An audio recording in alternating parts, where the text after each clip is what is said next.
दोस्त आप सुनाओ। एकदम बढ़िया एकदम बढ़िया। मैं बिलीव नहीं कर पा रहा हूँ, इस वक्त इतने सारे लोग ज्वाइन कर चुके हैं। वेलकम वेलकम पाजी, कैसे हैं आप? मजे में दी। RJ Raunak the Bahua man. नमस्ते जी, बहुआ बोल रहा हूँ। ये अजीब चीज है भाई, अद्भुत है बहुत। और पाजी मैं फॉरएवर। बता नहीं सकता। Thank you very much. मैं लोगों से ये बताना चाहूंगा कि आज से तकरीबन 7-8 साल पहले रेड एफएम ने जो अपना पहला रेड लाइव कॉन्सर्ट कराया था, जो आज तक का सबसे बड़ा, सबसे सक्सेसफुल और सबसे खतरनाक वाला रेड लाइव है, वो कराया था उनके साथ जिनके हाथ में भी ग्लास था और जिन्होंने अभी ग्लास रखा है।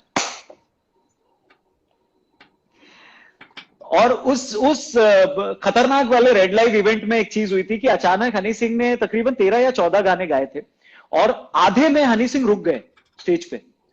पब्लिक पागल हुई जा रही है, लोगों ने कपड़े फाड़ लिए हैं, पसीने पसीने की नदियां बह गई हैं। लेकिन अचानक हनी सिंह ने एक ऐसा नाम लिया जो बंदा पीछे एक लेबर के साथ, जिन्होंने उस स्टेज को बांधा था जहां पर आप परफॉर्म कर रहे थे, उसके साथ सर। अजी मैं सरियों के बगल में ऐसे बैठा हुआ हूं, आपको मैं बता नहीं सकता। और मेरे बगल में वो आपको बंदा आने में बैठा दस हुआ। मिनट लगे थे। आपको आने में 10 मिनट लगे थे। अरे आई कैन टेल यू, उसके साथ मैं बैठा हुआ हूँ और वो बंदा इतनी एटीट्यूड में है ना पाजी। वो बोलता है क्या नाम है तुम्हारा? मैंने बोला रौनक। बोलता है बहुआ करते हो? मैं बोला हाँ। ठीक ठीक कर लेते हो? मैंने बोला थैंक यू। फिर फिर उसके 5 सेकंड के बाद हनी सिंह ने स्टेज पे बोला मुझे बहुआ से मिलना है। और फिर वो बंदा फुल एटीट्यूड में मेरी तरफ देखता है और बोलता है देखा मैंने बोला था ना, खुद हनी सिंह बुला रहे तेरे को, जा। And that was the moment पाजी। दैट वाज सही है। द मोमेंट एक्चुअली में। और फिर आपने रौनक को, बहुआ को स्टेज पे बुलाया और फिर उसके बाद आपने बाद में भी स्टेज पे जो आग लगाई। जस्ट सही शेयर है। Your experience. वो यादें अभी भी आपको ताजा हैं? बिल्कुल बिल्कुल, बहुत मजेदार है वो। कॉन्सर्ट बहुत बहुत कमाल का हुआ था और आई थिंक वो गुड़गांव में किया था आप लोगों ने। यस, लेजर वैली गुड़गांव में था वो Yeah. कॉन्सर्ट। हाँ, तो उसके लिए आप आई थिंक आप लोगों की जैमिंग मेरे साथ चल रही थी तकरीबन 3-4 महीने से, क्योंकि आप लोग कुछ बड़ा ही प्लान कर रहे थे। जी। तो फाइनली वो जितना हम लोगों ने प्लान किया था उससे ज्यादा सक्सेसफुल हुआ था वो शो। बहुत ही धमाल था, बहुत ही धमाल था। फिर उसके बाद से लेकर अब तक लोग मतलब इतना ज्यादा आपको प्यार कर रहे हैं, इतने सारे सवाल शायद ही आज तक किसी इंस्टा लाइव सेशन के लिए हमारे पास आए हो। सो सबसे पहला ब्रिंग इट सवाल ऑन। मैं ब्रिंग इट फटाफट ऑन। पूछता हूँ। पहला सवाल ये है कि हनीफा जी, जो सबसे कॉमन सवाल आपसे पूछा जाता है और आई थिंक आप भी जानते होंगे, आपने इतनी बार उसका जवाब भी दिया होगा, कि भाई आप बीच बीच में मिस्टर इंडिया क्यों हो जाते हो, गायब क्यों हो जाते हो? क्योंकि अब आपके जो दो जो सॉन्ग्स आए हैं, लोका और मॉस्को वाला, क्या अब एक पे एक के बाद एक किलर सुपर हिट्स आते रहेंगे? बिल्कुल बिल्कुल, डेफिनेटली आते रहेंगे भाई। बात क्या हुई थी कि तकरीबन 2 साल तबीयत ठीक नहीं थी तो कुछ काम कर नहीं पाए। जी। उसके बाद जब तबीयत ठीक हो गई 2017 में, तो फिर सोचा कि अगर कमबैक करना है तो तरीके से करेंगे। बिल्कुल। और गाने तो बहुत बने पड़े थे, गाने आज भी बहुत बने पड़े हैं, लेकिन आपको पता है कि प्रेजेंटेशन में बहुत जोर लगाता हूँ मैं गाने की। और फिर हमने मखना प्लान किया और जी। उसके प्री प्रोडक्शन में हमें 4 महीने लगे। उसके बाद पोस्ट प्रोडक्शन में 2 महीने लगे। तो वो प्रोडक्ट आते आते 6-8 महीने लग जाते हैं। तो सही है। अब ये डिसीजन लिया है कि कोशिश ये है, क्योंकि गाने बहुत सारे 40-45 गाने से ऊपर रेडी है। तो अब कोशिश ये है कि एवरी 3 वीक्स 4 वीक्स आपको गाना सुनने को मिलेगा। 40-45 गाने रेडी हैं? बिल्कुल बिल्कुल। ओ, क्योंकि मेरे को लगता है आपके फैंस का पेट नहीं भरता। जैसे आप पहला गाना रिलीज करोगे ना अपना, या कोई भी गाना आप रिलीज करते हो, उसके 1 घंटे बाद ही आपको कमेंट मिल जाता है पाजी अगला गाना कब आएगा। नहीं, अब क्या है कि जितने भी गाने बने हुए हैं उन सबका जॉनर अलग है। सब अलग वाइब के, कोई लव सॉन्ग है, कोई डांस सॉन्ग है, कोई गैंगस्टर सॉन्ग है, कोई हिप हॉप है। तो मुझे लगता है कि अगर साइड बाय साइड या बैक टू बैक आएंगे तो आपस में क्लैश नहीं करेंगे। सो डेफिनेटली कोशिश यही है कि बुम बुम बुम बुम। अब क्या है कि मैंने सोचा कि बड़े वीडियो तो बनाऊंगा ही, लेकिन बड़े वीडियो को बनाने के लिए 6-7 महीने लगते हैं। तो कुछ राइट। छोटे वीडियो, कुछ फ्री स्टाइल चीजें, कुछ सिर्फ ऑडियो। अब मॉस्को मशूका का सिर्फ ऑडियो है, वीडियो भी नहीं है। और आप लोगों ने इतना प्यार दिया उसको, आपने पुश किया इतना अच्छा।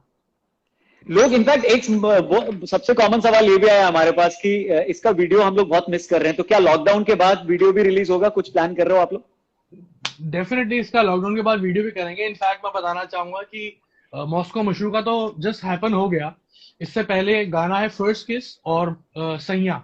ये दो हम्म। गानों की हमारी बिल्कुल शूट की तैयारी हो गई थी और हमने मार्च में हमने फर्स्ट किस शूट करना था और अप्रैल में हमने सैया शूट करना था। तो वो लॉकडाउन की वजह से सब डिले हो गया, तो डेफिनेटली मॉस्को मशूक का सैया and first kiss gonna come back to back with video. Amazing, super. अच्छा, रेड एफएम के साथ एक सबसे जबरदस्त बात यह है कि रेड एफएम ने मतलब ऐसे लगता है जब भी हनी सिंह का कोई गाना आता है तो ऐसे लगता है वो रेड एफएम का गाना है। वो हनी सिंह का गाना बाद में है, पहले वो रेड एफएम का गाना है। मैं खुद मैं खुद घर का रेडियो है मेरा।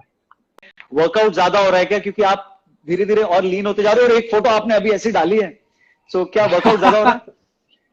जी भाई, पहले मुश्किल से 1 घंटे का वर्कआउट हो पा रहा था जब मैं बाहर जाके कर रहा था। जी। तो अब घर में क्या है कि 2-2.5 घंटे का, और मैं कॉम्बिनेशन ऑफ ट्रेनिंग कर रहा हूँ, वेट वेट ट्रेनिंग कर रहा हूँ, किक बॉक्स कर रहा हूँ और कार्डियो कर रहा हूँ और फ्री वेट्स कर रहा हूँ।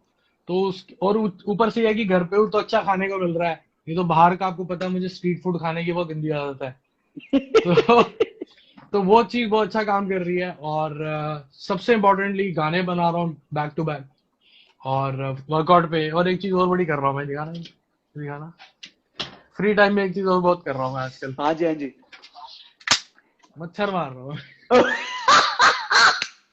इनफैक्ट यार, 8 बजे का अपना टाइम था। मैं लोगों को ये भी बताना चाहूंगा, मैं थोड़ा लेट इसलिए हो गया क्योंकि यहाँ पे लाइट चली गई, और लाइट जाने के बाद वाईफाई वापस से स्टार्ट होने में टाइम लगा, और फिर उस बीच में मच्छर ही मारने लगा। मैंने बोला फटाफट कुछ कुछ कर देता है। तो सुपर सुपर। अजी, ये भी एक सवाल है जो बहुत सारे लोगों ने पूछा है कि इस वक्त लॉकडाउन आप किसके साथ हैं और कहां पर है? मैं नोएडा दिल्ली अपने घर पे हूँ। मम्मी पापा सिस्टर मेरी वाइफ हम सब है। और बहुत मजा आ रहा है क्योंकि इतने सालों बाद इतना टाइम एक दूसरे को दे रहे हैं, इकट्ठे खाना खा पा रहे हैं, इकट्ठे बातें हो रही हैं, और बहुत मजा आ रहा है। और मेरा यही मेन फोकस रह रहा है कि मैं वर्कआउट और म्यूजिक मेकिंग इस लॉकडाउन में भी ना रोकूं। और इनफैक्ट मैं ऑनलाइन जैमिंग बहुत कर रहा हूँ हर तरह के आर्टिस्ट के साथ। मेरे दो अपने इन हाउस आर्टिस्ट हैं, सिंगस्टा एंड होमी दिल्ली वाला राइट। एंड लिल गोलू। तो इनके साथ ऑनलाइन जैमिंग भी चल रही है और खुद भी काफी गाने अकेले अकेले बैठा भी लिख रहा हूँ। सुपर। अच्छा, रुचि एक क्वेश्चन पूछ रही है आपसे। जब हमने क्वेश्चंस मंगाए तो रुचि का एक क्वेश्चन आया। रुचि पूछती है कि यूट्यूब वाले आपको हाथ नहीं जोड़ते कि भाई रहम कर दिया करो, जब आपके गाने आते हैं तो थोड़ा क्रैश वैश हो जाता है, थोड़ा प्लीज। और आप तो आप बोलो 40-45 गाने रेडी हैं, मतलब गया। Boom boom boom boom boom. नहीं, वो प्यार है सबका। और थोड़ी से मशहूर भी हैं कि अगर, और मेरे को लगता है कि सिलेक्टिव थोड़े से, काम करने का ये थोड़े से। थैंक यू भाई। मेरे को लगता है सिलेक्टिव काम करने का और थोड़ा गैप देने का, एक पढ़ते थे शुरू में डिमांड एंड सप्लाई का बैलेंस होना अच्छा होता है। तो वो जब राइट। थोड़ा सा डिमांड हो जाती है और काफी वक्त के बाद प्रोडक्ट निकालते हो, तो सबको होती है यार देखना है ये थी क्या बनाया है, क्या नहीं बनाया है। हो जाता है थोड़ा सा जैम। अमेजिंग। एक सवाल विशाल पूछते हैं। वो कहते हैं कि वो खुद को एसआरके का और आपका यानी योयो हनी सिंह का बहुत बड़ा फैन बताते हैं, और वो बोलते हैं वो जो आप लोगों का कॉम्बिनेशन था लुंगी डांस में, वो आइडिया कब आया, और क्या आगे कुछ होने वाला है? क्योंकि दो सुपरस्टार्स की जोड़ी ने जो आग लगाई थी, वो आज तक बिना इस गाने के कोई शादी नहीं होती, कोई डीजे नहीं होता, कुछ भी नहीं होता। डेफिनेटली वो गाना तो मेरी लाइफ का बहुत बहुत बड़ा गाना है। और मैं थैंक्स करना चाहूंगा शाहरुख भाई का, उन्होंने मुझे मौका दिया, करीम ईरानी भाई का, भूषण जी का। इन तीनों ने मिलके मुझे वो गाना दिया, और फाइनली मैंने गाना बनाया। और जब गाना बनाया था तो इनको समझ में नहीं आया था और पसंद नहीं आया अच्छा। था। हाँ जी, फिर भूषण जी ने पुश किया कि अगर ये दे रहा है या तो ये नहीं देता बना के। इसने अब 4 हफ्ते के बाद ये गाना दिया है तो ये कॉन्फिडेंट है ये गाना काम करेगा, नहीं तो ये गाना नहीं देता। मेरी आदत है ऐसी, अगर आप मुझे अप्रोच करता है कोई भी प्रोड्यूसर या कोई भी आर्टिस्ट या कोई भी रिकॉर्ड लेवल, तो मैं हाँ, हाँ। उसका समझता हूँ कि ये मुझसे क्या चाह रहे हैं। अगर मुझसे वो नहीं बन पाता मैं नहीं देता, और अगर देता तो सही है। मेरे को पता है कि ये श्योर शॉट है। फिर फाइनली शाहरुख सर ने अपने बेटे को गाना भेजा लंदन में, वो पढ़ रहा था तब, छोटा था, अच्छा। 7 साल पुरानी बात है। फिर ही सेड कि that this is the song. फिर वो खुद बोलते हैं आज ये बात, कई बार ही बोल चुके हैं इंटरव्यू में कि मेरे को तो गाना पहले पसंद नहीं आता, और फाइनली जब गाना आया, लंगीड़ा सलंगीड़ा सलंगीड़ा, तो सुपर। हमने कोकोनट में लस्सी मिला दी फिर। ओह, सुपर सुपर। मतलब ये तो बहुत ब्रेकिंग चीज है सब लोग के लिए कि पहले ये गाना जो इतना बड़ा चार्टबस्टर हिट है और अभी तक कितना ज्यादा चलता है, उस गाने को पहले रिजेक्ट किया गया था, और बाद में I mean super super journey. So अच्छा, एक एक सेक्शन हम लोग अभी, एक सेगमेंट हम लोग अभी यहाँ पर आपसे पूछने वाले हैं। These are most googled question about Yo Yo Honey Singh, ये गूगल एक्चुअली में किया है लोगों ने, सबसे ज्यादा गूगल। सो वो मैं फटाफट आपको पूछता हूँ, where did Yo Yo Honey Singh disappear? Honey Singh क्या गायब हो गए? कहाँ गायब हो गए? नहीं, मैं मुझे सब ये लोग पूछते हैं कि आप कम बैक कब कर रहे हो। उस टाइम में पूछते थे जब मैं हाँ। वर्कआउट के लिए जाता था, या ज्यादा तो था नहीं मैं, और रेस्टोरेंट में चले गया, कहीं चले गए, तो सब बोलते रहे कि आप कम बैक कब कर रहे हो, आप कहाँ चले गए। मैं कहा मैं कहीं गया ही नहीं, मैं अपने फैंस के डीएनए तक घुसा हुआ हूँ। तो उस वक्त भी मेरे गाने बज रहे थे। 2014 15 16 में मैं नहीं काम कर रहा था, लेकिन मेरे गाने हर जगह बज रहे थे। तो ये कुछ भी मुझे लगता है कि अच्छा काम करा हुआ ऐसे आता है और ऐसे नहीं चले जाता है, फेडिंग तरीके से आता है और फेड आउट होता है। धीरे धीरे लोग उसको भूलना शुरू होते हैं। तो जब तक मेरा फेड आउट होना था, मक्खना ले आया मैं। तो मैं कहीं बट नहीं आई जाता, थिंक मैं आपके दिलों में ये हूँ, आपके प्यार करने वालों के डीएनए में। बट मैं आपको इसलिए नहीं बोल रहा हूँ क्योंकि मैं आपसे इस वक्त बात कर रहा हूँ, और इनफैक्ट इस बात से बहुत सारे लोग अग्री करेंगे, चाहे वो इंडस्ट्री के हों या चाहे वो रेडियो के हों, चाहे वो आपके फैंस हों, कि फेड इन फेड आउट वाला फेज तो आता है, लेकिन आपके टाइम, आपके लिए फेड आउट वाला फेज आया नहीं है।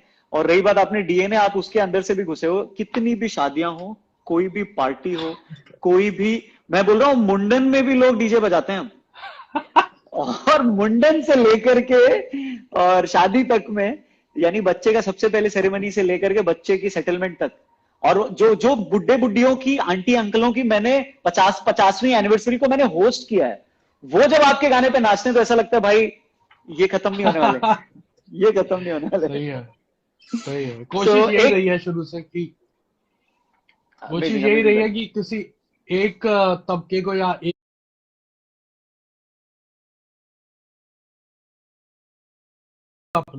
यो यो हार्डी सिंगर। सुपर। अच्छा, why is Honey Singh so famous? ये लोगों ने गूगल से पूछा है, व्हाई हनी सिंह इतना फेमस क्यों है? पता नहीं भाई, मुझे खुद नहीं पता। मजे मजे में कैसे आ गए यहाँ तक। नहीं मतलब बहुत बड़ी बात है, बहुत स्पेशल भी है। इनफैक्ट आपने इतना कुछ अचीव किया है और फिर भी आपने इतने लाइटली इसको आंसर किया कि मजे मजे में कहाँ आ गए। सो यू थिंक मजा इज नहीं, वेरी लेकिन एक इंपॉर्टेंट इन वर्क? मजा इज वेरी इंपॉर्टेंट। एक बात और है कि शुरू से स्कूल में यही था कि यार जाएंगे तो कहीं पे तो चमक के जाएंगे। वाह। चमकना है हर जगह जाके। शुरू से ऐसे ही, जो लोग मुझे बचपन से जानते हैं उनको पता है कि ये ऐसे ही था साला, इसने यही करना था।